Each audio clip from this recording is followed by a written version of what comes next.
최경영 기자님이 준비한 이야기 한번 좀 들어보겠습니다. 네. 두 가지 이야기를 짧게 좀 이야기를 할게요. 근데 오늘 전해드릴 게 좀 압축적이어서 도표들이 굉장히 많거든요. 빨리 따라오셔야 됩니다. 그러니까 지금 뭐 IMF에서 뭐 이상한 이야기들 많이 하잖아요. IMF에서 나온 자료를 가지고 한국 언론이 이상한 이야기를 많이 하거든요. 한국이 갑자기 이제 부채가 뭐 몇 년 후에는 뭐 얼마나 늘어서 뭐 망할 것 같다는 등 무슨 뭐 대만이 한국의 1인당 GDP를 훨씬 추월하고 앞으로도 계속 추월할 것 같다는 등 뭐 이런저런 이야기를 해요. 근데 네. 이제 이런 한국 언론 이런 한국 언론의 이것도 이른바 이제 경주마식 보도라고 저는 생각을 합니다. 네. 예. 그러니까 입시 수능식 보도하고 좀 비슷해요. 특히 1인당 GDP가 얼마인데 우리는 대만을 따라잡아야 되는데 대만보다 뭐 뒤쳐졌어. 그러니까 구조랄지 거기에 담겨 있는 함의랄지 그리고 앞으로 우리 사회가 지향해야 될 바랄지 그 방향이랄지 이런 거에는 전혀 관심이 없고 1인당 GDP가 대만한테 지난해 뒤쳐졌으니까 우리는 따라잡아야 돼.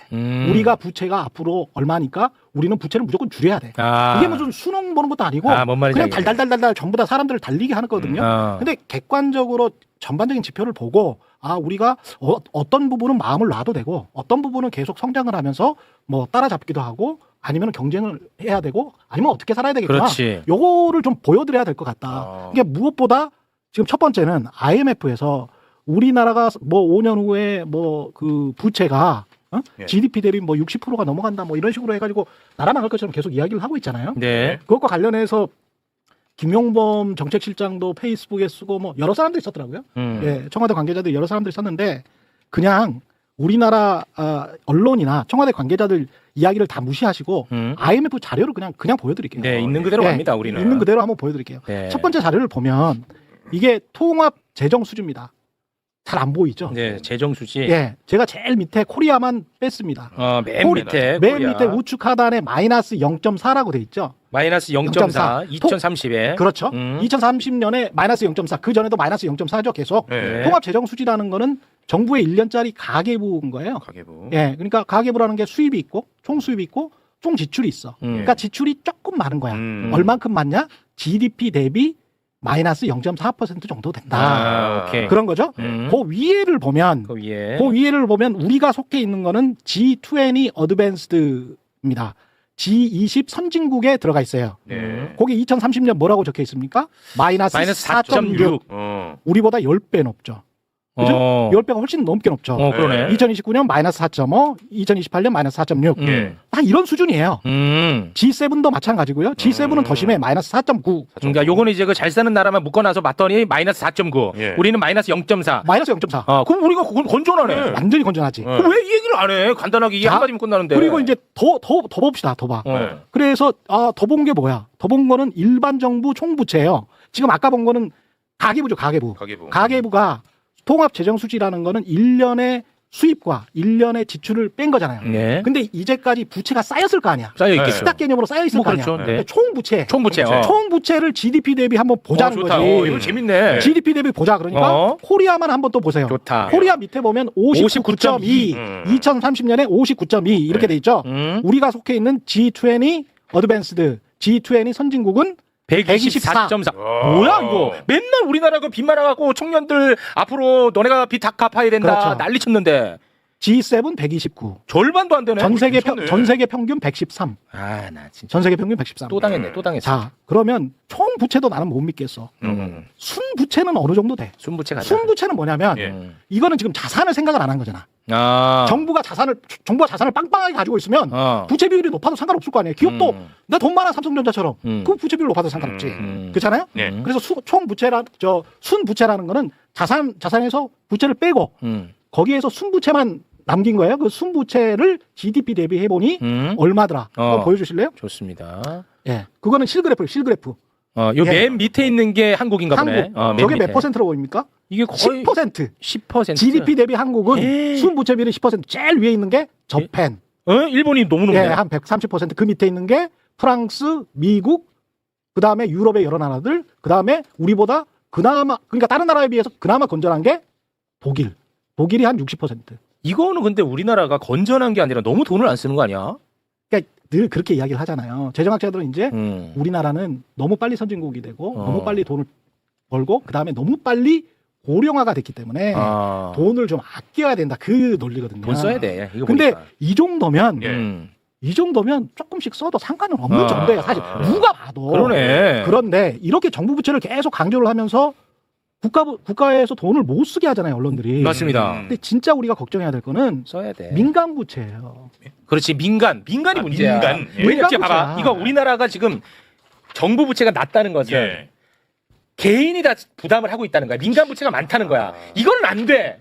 근데 자 민간 부채는 보세요. 민간이 가게가 뭐 집 살라고 돈 빌리고 그다음에 한계 기업들이 뭐 이렇게 연명하려고 돈 빌리고 이런 게 이제 민간 부채 아닙니까? 그 다음 그래프를 한번 보여주실래요? 그 다음 그래프를 보여주시면 저거는 이제 제가 이제 수치를 넣어서 만든 건데 자, 파란색이 가계부채. 가계부채 그리고 이 빨간색 귤색이 예, 둘색 뭐야? 저 기업 부채 기업의 부채. 부채. 예 기업 부채 그러면 한국은 저거는 200%가 넘어. 근데 미국이나 뭐 일본은 저거는 건전하네. 한국에 비해서 가계부채는 건전하네. 그러네. 그렇게 돼 있죠. 그러니까 이렇게 되면 지금 이제 돈이 남는 곳이 어디예요? 정부, 가계, 기업 중에서 한국은 정부밖에 없어. 그건 안 되지. 근데 한국 언론은 정부한테 돈 쓰지 말라고 하는 거야. 그러면 개인들이 죽어나가는데? 그러니까 이거 뭐 어떻게 하라는 거야 그러면? 아 이게 데이터 너무 쉬운데 이거는? 그렇죠. 아니 이게 제가 이렇게 쉽게 만들어. 맞다. 그거 쉽게 맞아요. 만들어 온 거야. 죄송합니다. 아니 너무 내가 짜증이 나가지고 왜냐면 한국 막 빚 많아갖고 죽을 것처럼 얘기했는데 봤더니 너무 적어. 심플하잖아. 심플해. 보면 무서워요. 네. 기사들 보면. 근데 로 데이터로 보면 왜 걱정해야 되지? 오히려 가계를 도와줘야 되는 가게를 걱정해. 예. 그런 이야기예요. 그러네. 네. 깔끔하다. 네. 와, 최경영 기자가 이렇게 깔끔하게 하는 경우가 없거든. 기가 막힌데 이거는 너무 쉬워 그냥. 다음 주부터 안 나온다. 저도 처음 봤어요. 아 그랬구나. 아, 이거 좋았어. 아, 인정. 이거는 근데 네. 자주 하셔야겠다. 그래요? 들고 다니셔야 될 것 같아. 아, 그래요? 왜냐하면 이게 진짜 대한민국 언론이 난리니까. 예. 와, 그다음에 좋았다. 그다음에 이제 대만한테 1인당 GDP 밀린다는 이야기 있잖아요. 예. 네. 그것도 제가 이제 뉴스 헤드라인만 읽어드릴게요. 아, 네. 연합뉴스는 IMF의 경고 5년 뒤 한국 1인당 GDP 대만의 1만 달러 뒤져. 매일경제 대만에 밀린 한국 1인당 GDP 격차 더 벌어져. IMF 충격 전망 한국 더 밀린다. 한국경제 TSMC 가진 대만에 밀린 까닭.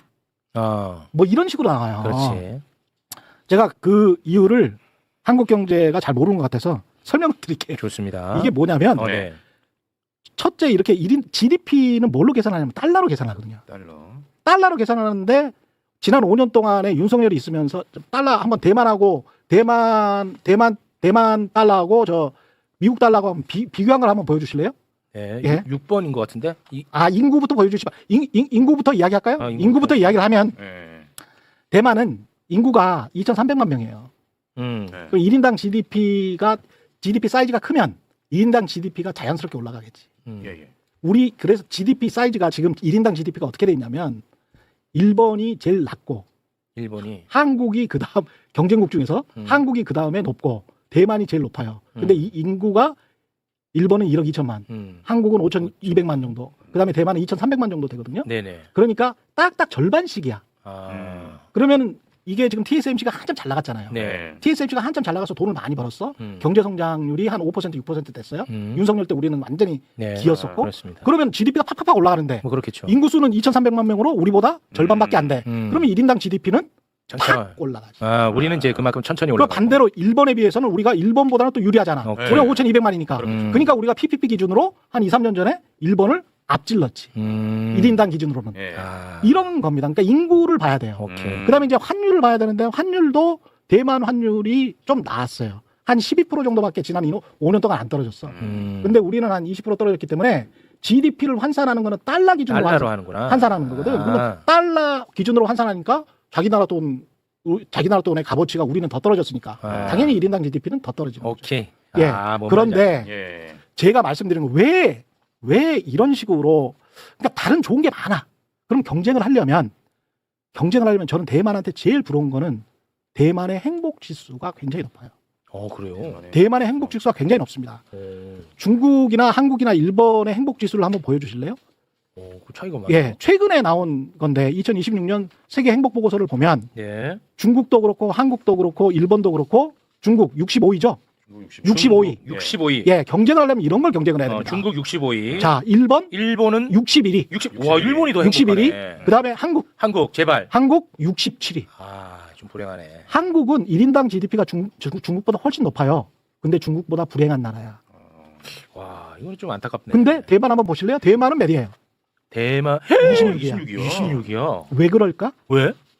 삼전 닉스와 TSMC를 아까 비교해서 뭐 한국 경제가 이러쿵 저러쿵 이야기를 했잖아요. 저기 행복 지수에 인이퀄러티 불평등 지수가 들어가요. 불평등 지수가 들어가는데 대만은 중소기업의 임금이 대기업 임금이랑 비슷해. 아, 그래요. 그리고 중소기업의 영업이익률이 몇십 프로짜리들도 꽤 있어. 아까 72% 이야기했지만 예. 삼성전자나 하이닉스의 과거에 잘 나갔을 때 10% 20% 받은 그 정도의 영업이익률이 부지기수야. 근데 한국은 전체 고용 인원의 90%가 중소기업에 다니거든. 맞아. 10%밖에 대기업에 안 다녀. 맞아. 예? 근데 한국은 대기업과 중소기업의 격차가 너무 커. 격차가 너무 커. 예. 아. 실제로 그래서 대만의 불평등 지수를 한번 보여주실래요? 불평등 지수 한번 보여주십시오. 대만. 대만의 불평등 지수를 보여드리면 대만은 23위예요. 23위로 저렇게 높은 거야. 근데 불평등 한국 하지 23위. 그렇죠. 네. 23위로 저렇게 높고 그러니까 1등이 가장 불평등하지 않다는 거야. 그렇지. 아, 오케이. 우리는 60위대지.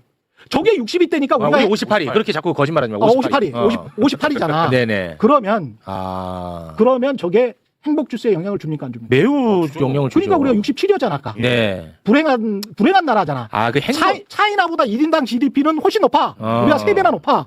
그런데 불행한 나라야. 경쟁을 하려면 그러네. 이렇게 공정하고 평등하고 비슷하게 받고 사회가 같이 을사을사 잘 살자. 그러면은 이게 좋은 경쟁이잖아. 맞아요. 그러니까 대만한테 배우려면 그러네. 이런 걸 배우라는 거야. 예. 그리고 이런 걸 가지고 자꾸 경쟁시키라는 거야. 근데 우리나라는 쓸데없는 거 있잖아. 그러네. 쓸데없는 1인당 GDP 가지고 자꾸 다른 변수들이 굉장히 많은 것들. 저는 이런 걸 가지고 1, 2위 경쟁을 하는 거지. 저는 행복 지수가 네. 주간 지표만 들어가는 줄 알았는데 아니. 객관 지표가 들어가는 거네. 다른 것도 굉장히 의미 있네. 행복 그렇죠. 지수라는 게. 예, 다른 것도 들어갑니다. 오. 예, 인프라도 들어가고요. 그거 되게 중요하네. 거버넌스도 들어가고 굉장히 그리고 오. 사회가 그리고 나는 우리 저중도 인프라, 안전, 성평등 그렇지. 이런 게 다 들어가요. 되게 중요한 데이터네. 그리고 이제 감정 같은 경우도 들어가요. 감정. 그러니까 사회적으로 언론이 굉장히 이제 중요하다고 저는 보는 게 언론에서 네거티브한 부정적인 감정만 불어넣는 어떤 언론들이 있어. 한국 언론들처럼. 조중동, 항매 뭐 이런 애들이 있어. 네. 맨날 어떤 특정 정권이 들어오면 맨날 부정적인 것만 이야기하고 어떤 특정 정권이 들어오면 대왕 석유 터졌다고 이야기하는 그런 애들이 있는 거예요. 예. 그러면서 한쪽으로는 야 삼성전자의 사주만 돈을 잘 벌면 모든 사람들이 돈을 잘 버는 것처럼 사람들을 미혹하는 그런 언론이 있는 거지. 네. 그러면 사람들은 나 불공정한데? 나 불평등한데? 내가 못 사는데 삼성전자가 5억씩 받아가지고 나는 삼성전자 주식도 없는데 아까 느끼는 그런 불안감, 예, 불평등함, 불행함 이런 거를 가지고 우리가 경쟁을 하자는 겁니다. 네네. 예. 아, 굉장히 뭐 좋은 메시지였습니다. 예. 아, 고맙습니다. 예. 야, 오늘 만점이야. 네. 예. 논리 전개 완벽하신데요. 완벽했다. 네, 와. 개념 정리까지. 그리고 되게 의미 있고. 저도 귀를 쫑긋하고 들었습니다. 대단히 고맙습니다. 네.